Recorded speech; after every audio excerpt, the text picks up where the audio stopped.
ദേവാലയം, Pattambi road, Kunnamkulam. Guruvayur road near royal hospital, Kunnamkulam. Velur ഗ്രാമപഞ്ചായത്തിൽ 2025-26 വർഷത്തെ പദ്ധതി നിർവഹണത്തിന്റെ ഭാഗമായി വികസന സെമിനാർ സംഘടിപ്പിച്ചു. Chowwannur block panchayat president Ancy Williams വികസന സെമിനാർ ഉദ്ഘാടനം ചെയ്തു. ഗ്രാമപഞ്ചായത്ത് പ്രസിഡന്റ് ടി.ആർ. ശോഭി അധ്യക്ഷത വഹിച്ചു. ആസൂത്രണ സമിതി ഉപാധ്യക്ഷൻ OS വാസുദേവൻ നമ്പൂതിരി വികസന രേഖ ഏറ്റുവാങ്ങി. ഗ്രാമപഞ്ചായത്ത് വികസനകാര്യ standing committee chairman CF Joy പദ്ധതി രേഖ വിശദീകരിച്ചു. Panchayat vice president Karmala Johnson, ക്ഷേമകാര്യ standing committee chairperson Sherly Dileep Kumar, block member Swapna Rasheed, panchayat secretary TP Sindhu, മെമ്പർമാരായ ശുഭ അനിൽകുമാർ, വിമല നാരായണൻ, ബിന്ദു ശർമ്മ, ആരിഫ സാബിർ, സ്വപ്ന രാമചന്ദ്രൻ തുടങ്ങിയവർ സംസാരിച്ചു.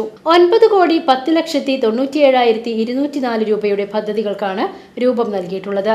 കാർഷിക മേഖലയ്ക്ക് 38,87,335 രൂപയും, വനിതകൾക്കായി 12 ലക്ഷം രൂപയും, ഭിന്നശേഷി വിഭാഗത്തിന് 27,50,000 രൂപയും, പാർപ്പിട മേഖലയ്ക്ക് 1,56,50,000 രൂപയും, വയോജനങ്ങൾക്കായി 9 ലക്ഷം രൂപയും, SC വിഭാഗങ്ങൾക്കായി 71,76,654 രൂപയും, പശ്ചാത്തല മേഖലയ്ക്കായി 2,82,94,679 രൂപയും വകയിരുത്തിയിട്ടുണ്ട്. VCV news, Velur.